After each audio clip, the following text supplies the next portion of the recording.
The physical risks of climate change come in two ways. One is in the chronic effects of climate change, so the long, slow climatic changes that we're likely to see.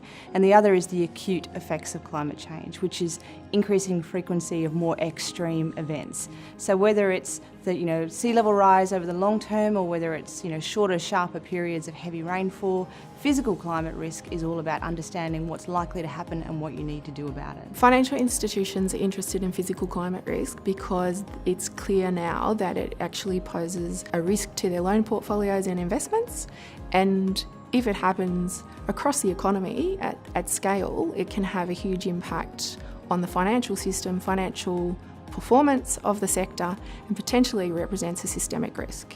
Understanding physical risk is really important because it's about understanding the kinds of effects from climate change you're likely to see in the future, how it's going to affect your business, and then what you can do to manage those risks and to reduce the flow-through costs of those risks.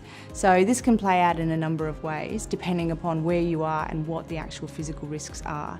If you're on the coast, it's sea level rise. If you're in urban areas, it might be heat effects, and in some areas it might be more extreme weather events, and all of them play out differently, so understanding what they are is incredibly important. The finance sector today helps customers mitigate against the impacts of climate change. The insurance industry plays a key role, and they're mitigating against the damage and loss that might be caused when an extreme event happens. Banks like NAB also provide assistance to customers as a result of the physical impacts of climate change through hardship programs and financial assistance when those events happen and our customers suffer loss.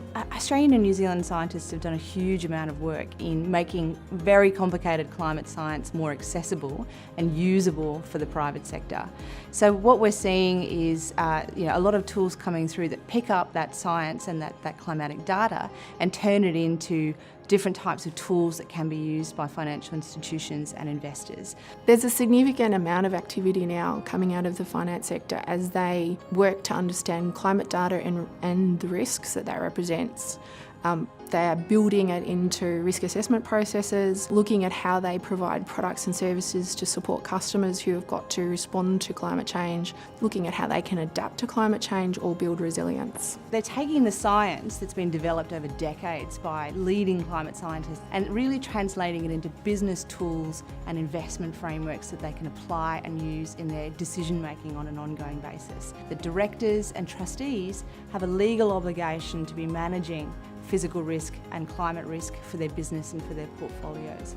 So whether it's the science, the financial risk, legal obligations or compliance, financial institutions have to understand how physical risk is going to play out and what they need to do about it.